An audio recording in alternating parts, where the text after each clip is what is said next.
참 예수님, 안녕하세요. 대림 제3주를 맞이하여 대림 특강을 맡게 된 신웅바오로 신부입니다. 먼저 시작 기도로 야고보서 2장 15절에서 17절까지의 말씀을 함께 낭독하시겠습니다.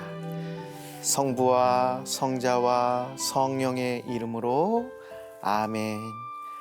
어떤 형제나 자매가 헐벗고 그날 먹을 양식조차 없는데 여러분 가운데 누가 그들의 몸에 필요한 것은 주지 않으면서 평안히 가서 몸을 따뜻이 녹이고 배불리 먹으시오 하고 말한다면 무슨 소용이 있겠습니까? 이와 마찬가지로 믿음에 실천이 없으면 그러한 믿음은 죽은 것입니다. 성부와 성자와 성령의 이름으로 아멘. 한국 천주교회는 1984년부터 해마다 대림 제3주일을 자선주일로 지내고 있습니다. 자선주일에 교회는 가난하고 병든 이들과 소외된 이들이 그리스도의 사랑을 느끼며 살아갈 수 있도록 자선을 실천하며 다시 오시는 아기 예수님을 맞이할 준비를 합니다. 아마도 이 대림 특강을 시청하시는 교우분들은 자선주일뿐만 아니라 평소에도 자선을 많이 실천하실 것입니다. 어떻게 하냐고요? 한 분 한 분의 사랑과 정성이 깃든 자선이 십시일반 모여 오병이어의 기적을 이루는 것을 몸소 체험하기 때문입니다. 저는 현재 가난하고 병들어 사회에서 소외되고 버림받은 이들을 무료로 치료해주고 그들의 자립을 위하여 최선의 도움을 주는 요셉 나눔재단법인 요셉 의원에서 사목하고 있습니다. 올해로 38주년을 맞이하는 요셉 의원은 개원 초기부터 현재까지 정부 기관이나 교구의 지원 없이 순수 민간 후원만으로 운영되는 기관입니다. 즉, 요셉 의원은 수많은 그리스도인과 비그리스도인이지만 자선을 베풀고 싶은 분들의 후원금으로만 운영되는 병원인 것입니다. 저는 수많은 분들이 금액이 적던 크던 자신의 것을 나누는 자선으로 현재까지 어려운 이웃 77만 명이 무료 진료를 받았고 현재도 하루에 약 100여 명이 진료를 받는 모습을 보면서 평소에도 많은 분들이 자선을 열심히 실천하고 계신다는 것을 알고 있습니다. 우리 요셉 의원에서 하는 일은 병원 안에 15개 진료 과목을 두고 130여 명의 의료진 봉사자가 돌아가며 평일 오후 1시부터 저녁 9시까지 무료 진료를 합니다. 또한 수녀님과 간호사, 사회복지사, 상담 봉사자가 직접 노숙인분들을 찾아가 건강 상태를 체크하고 필요한 물품들을 제공해 드리고 있습니다. 서울역에서 종로까지 높은 빌딩 숲 뒤에 벌집처럼 다닥다닥 붙어있는 쪽방촌에도 매일 방문하여 도움이 필요한 이웃들에게 손을 내밀어 드리고 있습니다. 이러한 요셉 의원의 사명에 따라 13년 전에 국내뿐만 아니라 필리핀 마닐라 말라본시 지역에 필리핀 요셉 의원을 설립하여 가난하고 병든 이들과 소외된 이들에게 무료 진료와 무료 급식 그리고 학생들이 학업을 이어나갈 수 있도록 장학 사업을 하고 있습니다. 이 필리핀 요셉 의원에 한국에서도 많은 의료진이 봉사를 오십니다. 지난 11월 17일부터 21일까지에도 한국 가톨릭 의료협의 의료진 25분이 오셔서 하루에 500명씩 진료를 해주셨습니다. 대학병원에 근무하며 매우 바쁘게 지내는 의료진들이 개인 휴가를 내고 자비를 들여 봉사를 와서 정성껏 진료를 해주시는 모습이 천사 같아 보였습니다. 저는 요셉 의원에서 삽목하며 천사분들을 많이 만나게 됩니다. 요셉 의원의 취지에 따라 최저임금을 받지만 선한 목적성을 가지고 근무하는 직원분들, 쉬는 날이나 퇴근 후 요셉의원에 나오셔서 진료 봉사를 해주시는 의사분들, 가진 게 많지 않아도 피땀 흘려 번 돈을 기부하시는 후원자분들을 바라보며 하느님의 사랑이 바로 이분들을 통해 현실화되는구나 라는 생각을 합니다. 동시에 사제로서 부끄럽지만 이런 생각도 합니다.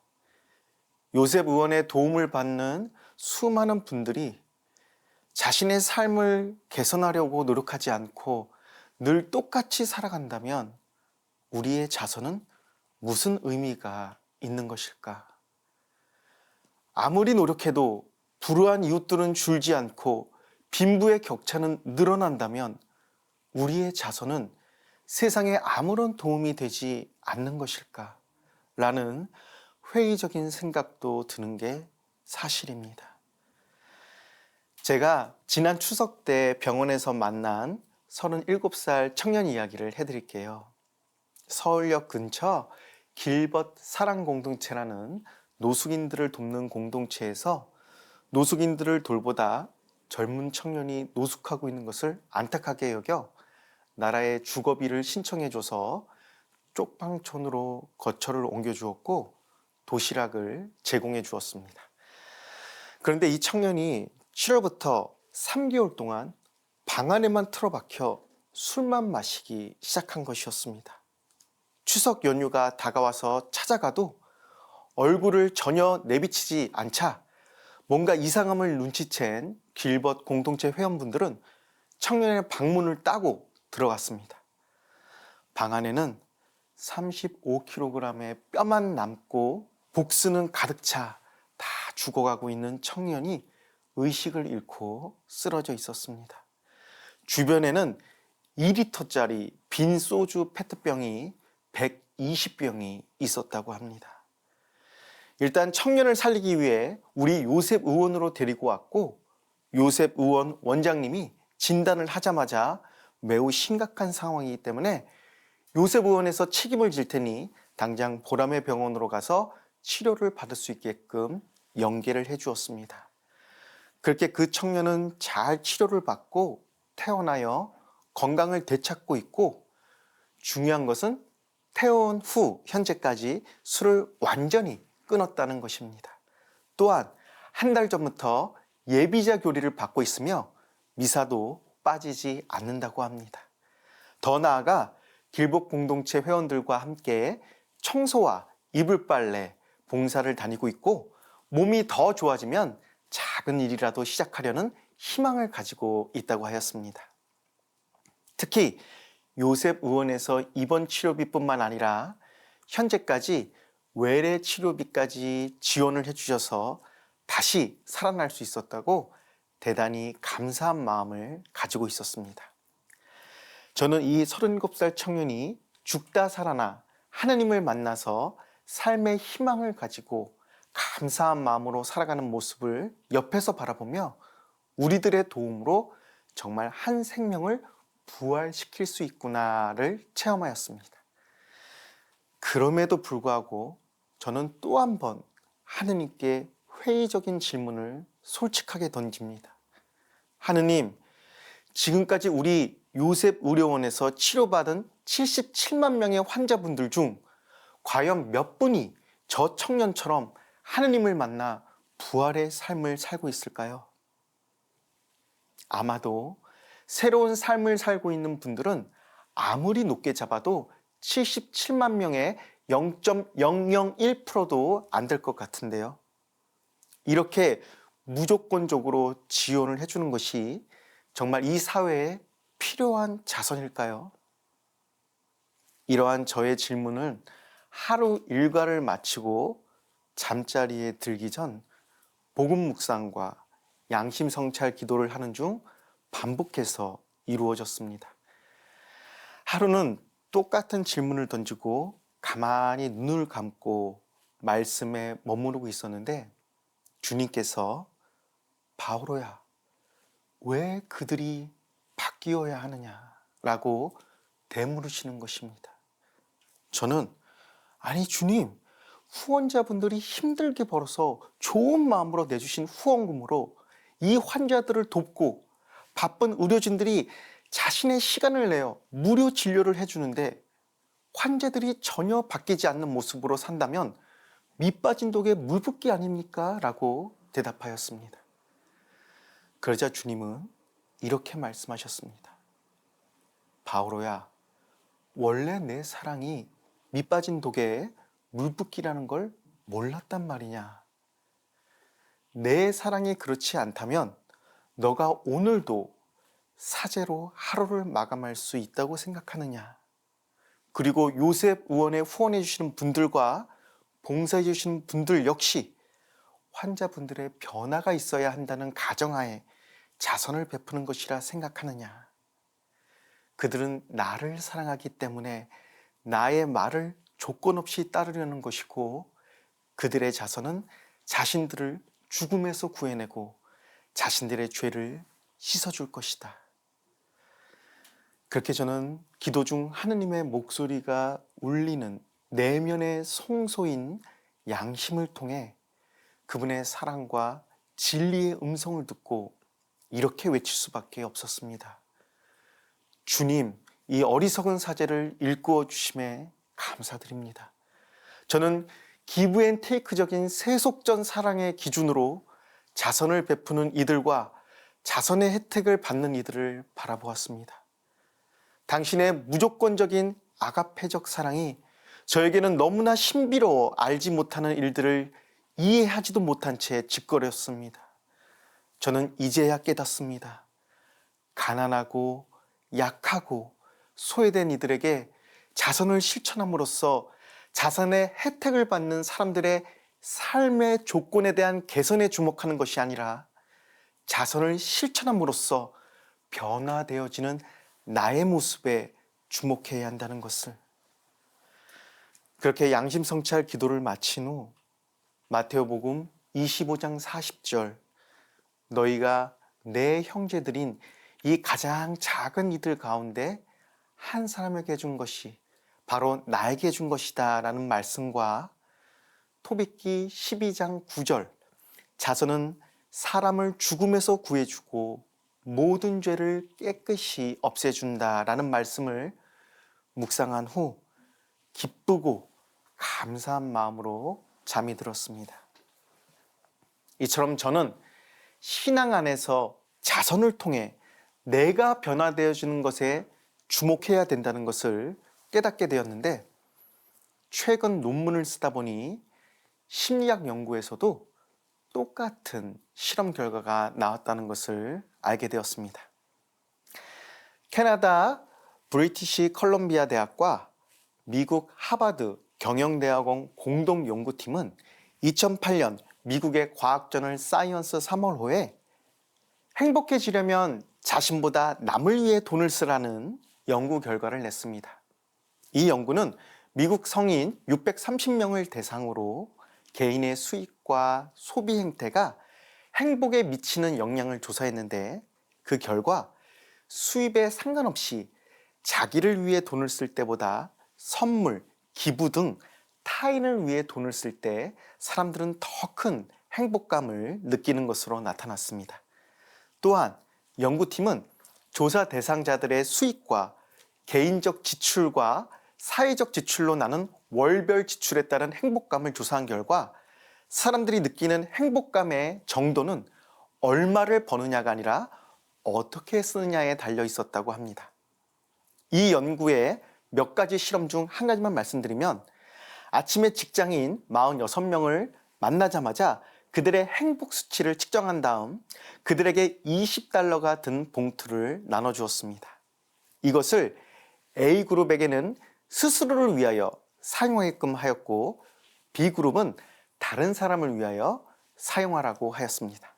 그런 다음 오후 5시에 만나 행복 수치를 다시 측정하였더니 타인을 위해 돈을 쓴 B그룹에서 유일하게 행복 수치가 증진되었습니다.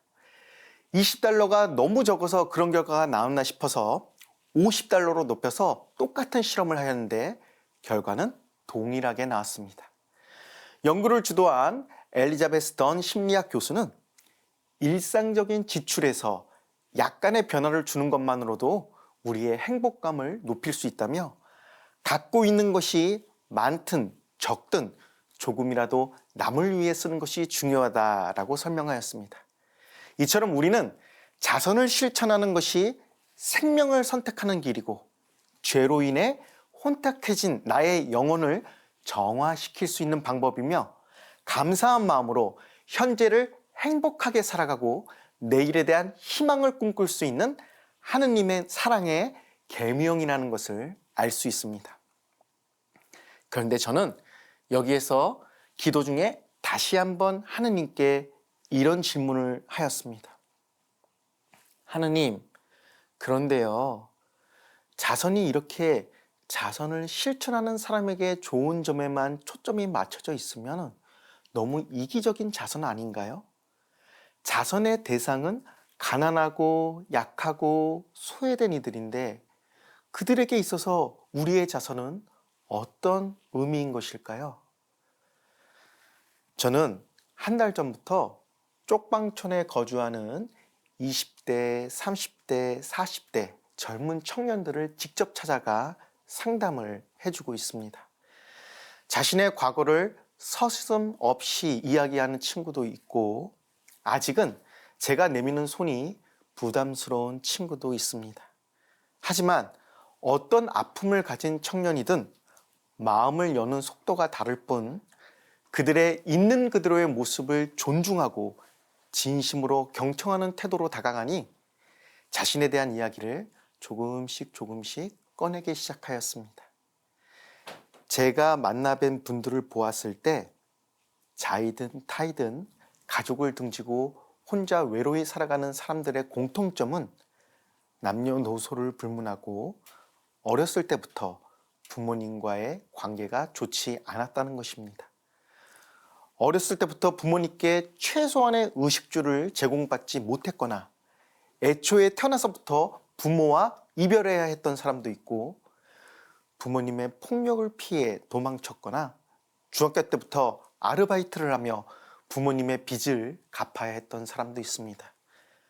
이처럼 혼자의 길, 소외된 길을 선택하게 된 사유는 여러 가지이지만, 그 사유의 근원은 결국 부모님의 사랑을 간절히 필요로 할 때 그 사랑을 받아본 적이 없다는 데 있습니다. 그런 경우 자존감이 낮고 불안, 회피, 혼란형 애착 문제가 있으며 정서 조절이 어렵고 타인에 대한 불신이나 과한 의존, 그리고 사회성 결여의 모습을 보입니다. 지금 보시는 이 그림은 인터넷에서도 금방 찾을 수 있는 공평과 공정이라는 그림입니다. 이 그림은 야구 경기를 담밖에서 구경하고 있는 세 사람을 표현했는데요. 왼쪽 그림을 보면 세 사람에게 똑같은 크기의 상자를 나누어 주고 우리는 공평한 대우를 해주었다고 이야기합니다. 그런데 단순히 똑같이 나누어 주었다고 모든 사람들이 야구를 볼 수 있는 조건이 갖추어졌을까요? 똑같은 크기와 똑같은 개수의 상자를 나누어 준 것은 어느 쪽으로도 치우치지 않는 동일한 분배 방식을 적용하는 공평한 대우를 해주었다고는 말할 수 있습니다. 그런데 왼쪽 그림을 보면 공평하게 상자를 나누어 주었지만 제일 왼쪽에 있는 사람은 키가 커서 상자가 없어도 야구 경기를 볼 수 있고, 제일 오른쪽에 있는 사람은 키가 작아서 상자를 받았어도 야구 경기를 볼 수 없습니다. 오른쪽 그림을 보면 제일 왼쪽에 있는 키 큰 사람이 자신의 박스를 제일 오른쪽 키 작은 사람에게 줬더니 세 명의 사람 모두 야구 경기를 구경할 수 있게 되었습니다. 이것이 상황과 능력에 맞게 분배하여 결과의 올바름을 추구하는 공정한 분배입니다. 이렇듯 공평의 수준을 넘어서서 공정한 사회를 이루는 것이 가난하고 힘없고 소외된 이들이 존중받는 하느님 보시기에 참 좋은 사회일 것입니다. 공정한 사회를 만들기 위해서는 이 그림에서 세 명의 사람 중 가운데 있는 사람의 역할이 가장 중요합니다. 제일 왼쪽에 키 큰 사람의 수는 많지 않기 때문입니다. 절대 다수의 수가 상자 한 개 받으면 야구 경기를 볼 수 있는 가운데 사람에 속할 것입니다. 우리나라뿐만 아니라 전 세계 어느 나라든 재벌의 수는 많은 비율을 차지하고 있지 않지만 중산층의 수는 월등히 많은 비율을 차지하고 있기 때문입니다. 그래서 이 가운데 있는 사람의 역할이 중요한 것입니다. 가운데 있는 사람은 키 큰 사람에게 당신이 상자를 키 작은 사람에게 양보해도 당신은 상자가 있을 때나 없을 때나 똑같이 야구를 잘 볼 수 있고, 당신의 상자를 받은 저 키 작은 사람은 상자 2개가 있어야지만 겨우 야구를 볼 수 있다는 것을 계속해서 상기시켜줘야 합니다. 절대 다수의 가운데 있는 사람들이 한 목소리를 낸다면 왼쪽과 오른쪽에 있는 사람들은 귀를 기울일 수밖에 없는 것입니다. 이처럼 원래부터 키가 월등히 큰 사람은 키가 많이 작은 사람이 모두가 똑같이 상자 한 개를 받아도 야구 경기를 잘 볼 수 없다는 것을 잘 알지 못합니다. 더 나아가 자신이 받은 상자 한 개를 키가 제일 작은 사람에게 나눠주면 그 사람이 야구 경기를 볼 수 있을 것이라는 생각은 더더욱 생각하기 힘듭니다. 자신들에게 있어서 이런 상자 하나는 있어도 되고 없어도 되기 때문에 상자 한 개에 담긴 의미가 가운데 있는 사람과 제일 키 작은 사람과는 상대적으로 다르기 때문입니다. 이처럼 제일 왼쪽의 사람들에게 있어서 이 작은 상자 하나가 누군가에게는 생명의 빵이 될 수 있다는 것을 공감하기 힘든 환경에서 살아왔기 때문에 알려주어야 하는 것입니다. 특히 가장 많은 사람들이 모여있는 가운데 있는 분들이 합심해서 지속적으로 알려주어야 합니다.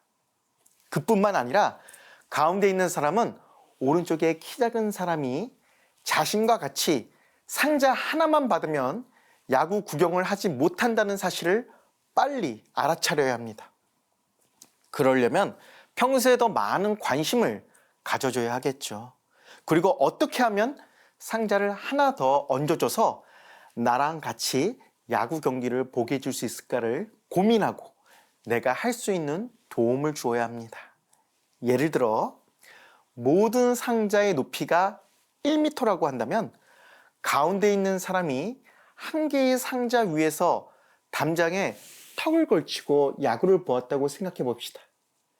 가운데 사람의 상자를 5cm만 자른다면 높이가 조금 낮아서 턱을 걸치던 담장이 입 정도 높이까지 올 수는 있겠지만 야구를 구경하는 데에는 아무런 문제가 없을 것입니다. 그렇게 가운데 사람이 5cm씩만 20명이 자신의 상자를 잘라준다면 키 작은 사람 한 명이 야구를 구경할 수 있게 되는 것입니다. 여기서 키 작은 사람은 제가 요즘 만나고 다니는 불우한 이웃이라 말씀드릴 수 있습니다. 그분들의 어렸을 때부터의 공통점은 부모님의 사랑을 간절히 필요로 할 때 그 사랑을 받아본 적이 없다는 것입니다. 그래서 우리는 그분들에게 부모님의 사랑과 같은 무조건적이고 아낌없는 사랑을 나누어 주어야 하는 것입니다. 태어나서부터 당연히 받아야 했을 부모님의 사랑을 경험하지 못한 이들에게 뒤늦게라도 누군가 당신을 위해 기도하고 누군가 당신을 위해 가진 것을 나누고 누군가 당신을 위해 봉사하려 한다는 것을 느끼게 해주는 것이 키 작은 사람도 담장 넘어서 야구를 함께 구경할 수 있는 최소한의 조건을 만들어주는 것입니다. 내가 피땀 흘려 번 돈을 왜 불우한 이웃을 돕는 데 써야 하는가?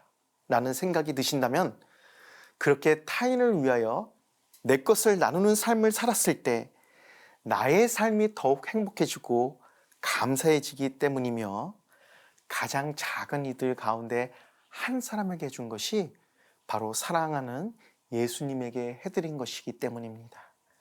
또한 예수님께서는 마태복음 7장 21절에서 나에게 주님, 주님 한다고 모두 하늘나라에 들어가는 것이 아니다.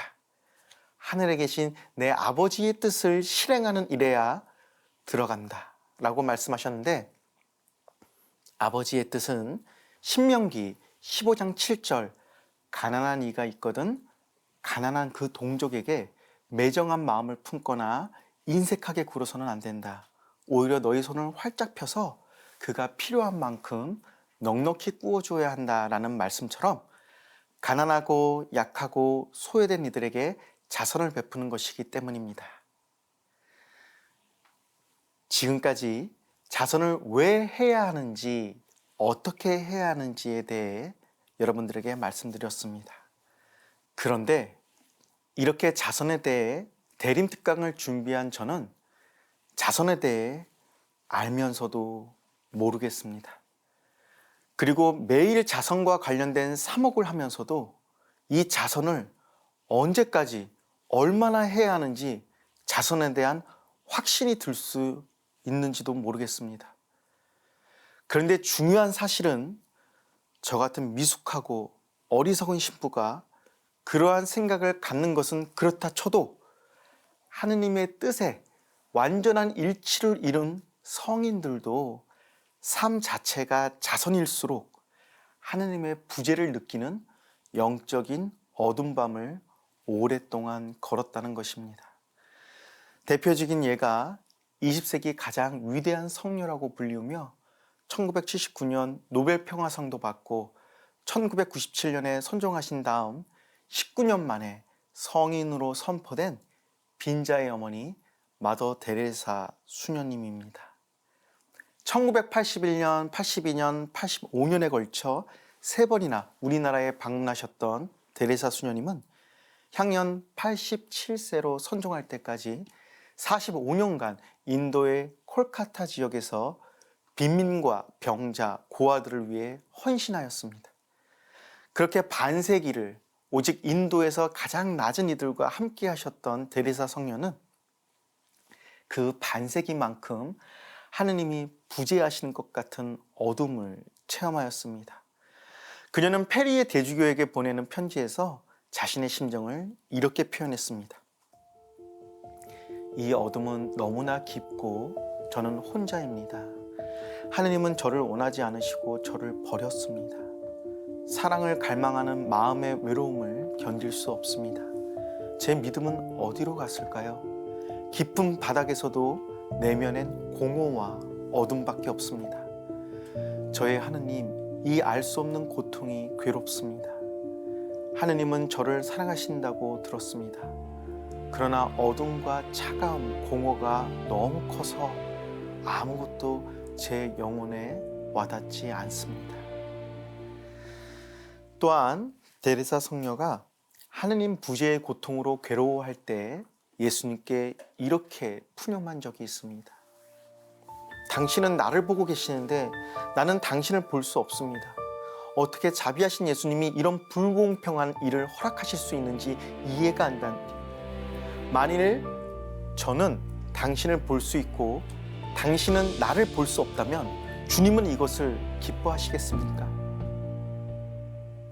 저는 이러한 마더 데레사 수녀님의 서신이나 묵상 내용을 읽으며 완전한 자선의 삶을 사는 사람들이 겪게 되는 철저한 고독감을 느낄 수 있었습니다. 자신의 모든 것을 바쳐 가난하니 병든 이들을 돌보며 그들 안에 계신 하나님을 만나 이 힘듦을 위로받고 싶지만 어디에서도 하느님의 따뜻한 손길을 느낄 수 없고 그저 묵묵히 계속해서 이들을 사랑하며 보살피는 것이 얼마나 힘들고 슬프며 외로웠을지를 감히 가늠해 볼 수 있었습니다. 마더 데레사는 시간이 흐르면서 영적 지도자의 도움으로 자신의 고통을 예수님과 일치하는 기회로 바라보고 자신의 어두운 밤을 있는 그대로 존중할 수 있게 됩니다. 왜냐하면 자신이 겪은 하느님 부재로 인한 고통을 지상에서 예수님이 겪으신 어둠과 고통의 한 부분, 아주 작은 한 부분이라고 믿었기 때문입니다. 그리고 자신이 쓸모없다는 느낌을 통해 고통받고 있는 가난한 이들에게 더 깊이 동화될 수 있었다고 합니다. 마더 데레사가 돌봐줬던 모든 이들은 사회에서 쓸모없는 인간 이하의 취급을 당하였기 때문입니다. 이처럼 마더 데레사는 오랜 기간 동안 하느님 부재를 느끼며 공허함과 기도의 무미건조함, 하느님께 버림받았다는 마음을 가지고 영혼의 어두운 밤을 체험하였지만 결국 자신의 영적 지도 신부인 노이노 신부에게 11년 만에 처음으로 어둠을 사랑하게 되었습니다 라고 말하면서 제가 성인이 된다면 저는 분명 어둠의 성인이 될 것입니다 라고 고백하였습니다. 결국 마더 데레사는 믿음을 통해 끝없는 의욕과 하느님의 침묵까지 주님한테서 오는 것으로 받아들일 수 있었습니다. 이것은 자선을 실천하면 할수록 어두운 밤을 겪을 수 있는 이들에게 많은 귀감이 되어줄 수 있는 신앙 고백이었습니다.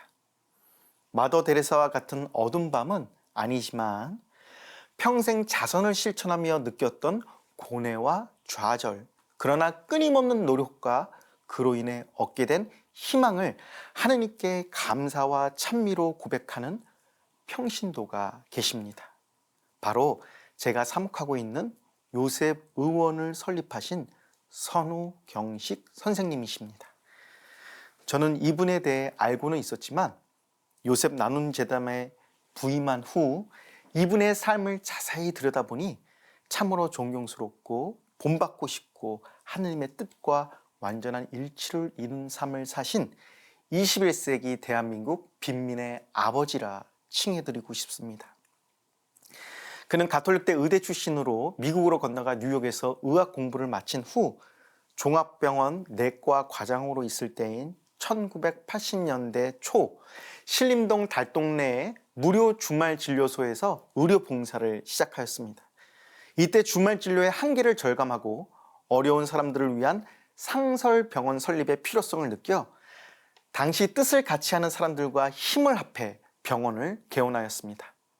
선우 원장은 가난하고 소외된 이들의 병을 치료해 주는 것에 그치지 않고 이들의 삶 전체에 연민과 책임을 느꼈습니다. 배를 고른 환자에게 약보다는 밥이 먼저라는 생각에서 직접 병원에서 밥을 지어 나누었습니다. 2006년 상당히 진행된 위암이 발견되어 수술한 후 항암 치료를 하느라 머리카락이 다 빠지고 몸무게가 10kg 이상 빠졌지만 그는 선종 사흘 전 쓰러지기 전날까지도 병원에 출근하여 환자들을 돌보았습니다. 신앙적으로는 사막의 운동자로 불리는 수도자 샤를르 드 푸코의 영성을 따르는 예수의 작은 형제의 재속회원으로 20여 년을 조용히 활동해온 그는 결혼도 하지 않은 채 무료 진료에 헌신하다 2008년 4월 18일 하느님의 품으로 돌아갔습니다. 영등포의 휴바이처로 불렸던 선우 원장이 선정한 후 정부에서는 그 공로를 기려 2008년 6월 12일 국민훈장 동백장을 추서했습니다. 그가 병원에 찾아오는 환자들을 어떠한 마음으로 돌보았는지는 매스컴에서도 심심치 않게 찾아볼 수 있습니다. 2003년 5월 착한 이웃 기고문의 일부를 들려드리겠습니다. 진료비를 한 푼도 낼 수 없는 이들이 다른 어떤 환자들과도 바꿀 수 없는 귀한 보물임을 발견한 것도 이 진료실이며 그런 이유 때문에 지난 세월 진료실을 떠날 수 없었다. 돌이켜보면 이 환자들은 내게는 선물이나 다름없다. 의사에게 아무것도 해줄 수가 없는 무능력한 환자야말로 진정 의사가 필요한 환자가 아닌가. 그런데 선우경식 선생님은 자선의 삶을 항상 실천하면서도 자선의 원의까지도 냉철하게 들여다보며 성찰하였습니다. 때로는 자신의 본 모습과 자신이 원하는 자기 모습과의 괴리감에 속상해하였지만 그조차도 자신의 나약함으로 받아들이고 모든 것을 주님께 의탁하였습니다. 그가 쓴 자필 성찬문을 보여드리겠습니다. 나는 하느님을 위하여 이웃 형제 자매들을 내 형제 자매로 받아들인다고 말하면서 그들을 핍박하고 멀리한다. 나는 바깥 세상을 향하여 정의를 외칠 것이 아니라 내 자신을 향하여 외쳐야 한다. 나는 하지 않으면서 다른 사람한테는 하기 힘들거나 할 수 없는 일을 하라고 말한다. 나는 받을 줄은 알지만 줄 줄은 모른다. 나는 내가 해야 할 일을 안 하기 때문에 엉뚱한 다른 사람이 어렵고 힘든 일을 하게 된다. 나는 꼭 해야 할 일은 안 하고 안 해도 될 일을 하고 있다. 나는 예수님의 제자라고 하면서 예수님의 걸어가신 길을 따라가지 않고 다른 길로 가고 있다. 나는 나의 양들인 환자를 잘 돌보지 않고 양의 털을 깎아 먹는 데만 열중하고 있다. 나는 칭찬받기를 좋아하고 다른 사람의 올바른 충고를 듣기 싫어한다. 나는 세상의 소금이라고 하면서 단 것만 찾아다닌다. 나는 하느님께 영광을 드리기 원한다면서 다른 사람이 하느님께 영광을 드리는 일을 싫어한다. 나는 작은 것은 싫어하고 큰 것만 좋아하며 효과적인 결과만 기대한다. 나는 하느님의 이름으로 권위를 갖고 남을 윽박지르고 있다. 나는 선량한 힘없는 사람과 손을 잡고 일하기를 피하고 도둑 같은 힘 있는 사람과 손잡고 일하기를 원한다. 나는 사랑하면서 사랑의 말을 입술에서 떠나지 않게 말하지만 사랑하지 않고 있다. 이처럼 마더 데레사 성녀와 선우 경식 선생님의 삶을 들여다보며 제가 하느님께 자선에 대한 끊임없는 의문점을 던지고 자선의 열매에 대한 불확실성에 대해 이야기하는 것 또한 주님 앞에 부끄러운 모습이거나 예의 없는 생각은 아니라는 확신이 들었습니다. 중요한 것은 나의 자유와 기억과 지성과 의지를 모두 주님께 의탁하며 끊임없이 예수님을 닮아가려고 노력해야 한다는 것입니다. 벌써 대림제 3주일입니다. 이제 열흘만 지나면 주님이신 아기 예수님이 우리들 마음속에 태어나십니다. 하느님은 우리 인간에 대한 당신의 사랑을 깨달으라고 자신과 같은 본질인 외아들 아기 예수를 우리에게 보내주신 것입니다. 이렇게 매년 우리 마음 안에 아기 예수님을 태어나게 해주시는 것은 유혹에 빠지기 쉽고 나태해지기 쉬운 우리가 언제든지 다시 회개하고 돌아올 수 있도록 매년 우리의 신앙을 갱신할 수 있도록 끊임없는 사랑을 베풀어 주시는 것입니다. 우리가 그렇게 내 맘 안에 태어나신 아기 예수님을 애지중지 여기며 직접 아버지의 마음, 어머니의 마음으로 키워서 나는 점점 작아지고 그분은 커지셨을 때 비로소 나도 하느님과 같은 아가페적 사랑을 내 가족들과 이웃들, 특히 사회적 약자와 소외된 이웃들에게 아낌없이 나누어 주게 될 것입니다. 루이 에블리라는 신학자는 사람에게 비는 하느님이라는 책에서 이렇게 말하였습니다. 주님의 기도를 바치며 오늘 저에게 인류할 양식을 주시고 하면서 기도할 때 오늘날 우리는 빵이 인구가 많은 인도인이나 중국인 위에 내려질 것이라고 생각하지 않을 것이다. 인도인들에게 골고루 먹을 수 있을 정도로 빵을 내려주시려면 하느님에게는 단 한 가지 방법밖에는 없다. 우리 인간의 손을 통해서 빵을 내려주시는 방법이다. 단기적으로 생각한다면 우리가 더 많은 빵을 만들고 그것을 나누어주는 방법.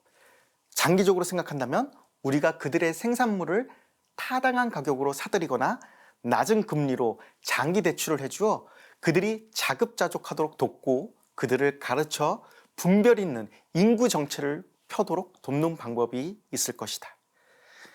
그렇습니다. 하느님은 우리 인간을 통하여 더 나아가 나를 통하여 이 세상 방방곡곡에 당신의 사랑을 전하십니다. 예수님은 이 땅에 가장 작고 낮은 사람으로 오셨습니다. 그렇게 오셔서 작고 낮아지는 것에 대한 새로운 의미를 전달하셨습니다. 작고 낮은 자리가 그저 비천하기만 한 곳이 아니라 주님이 태어나신 곳이라는 사실입니다. 그러므로 나의 부족함과 나약함이 부끄럽기만 한 곳이 아니라 주님이 머무르시는 장소가 될 수 있는 것입니다. 따라서 여러분들의 존재 자체가 하느님이 계신 거룩한 성전입니다.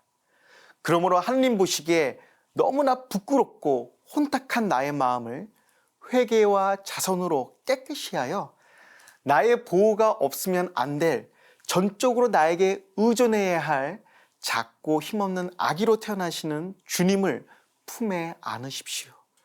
그리하여 나 자신이 곧 하느님 사랑 자체가 되어 나의 자선 하나하나가 가난하고 소외된 이웃들에게 복음의 기쁨이 될 수 있다는 이 기적과 같은 영광에 진정 감사와 회개의 눈물을 흘릴 줄 아는 하느님 보시기에 너무나 예쁜 아들, 딸들이 되어주시길 간절히 바랍니다.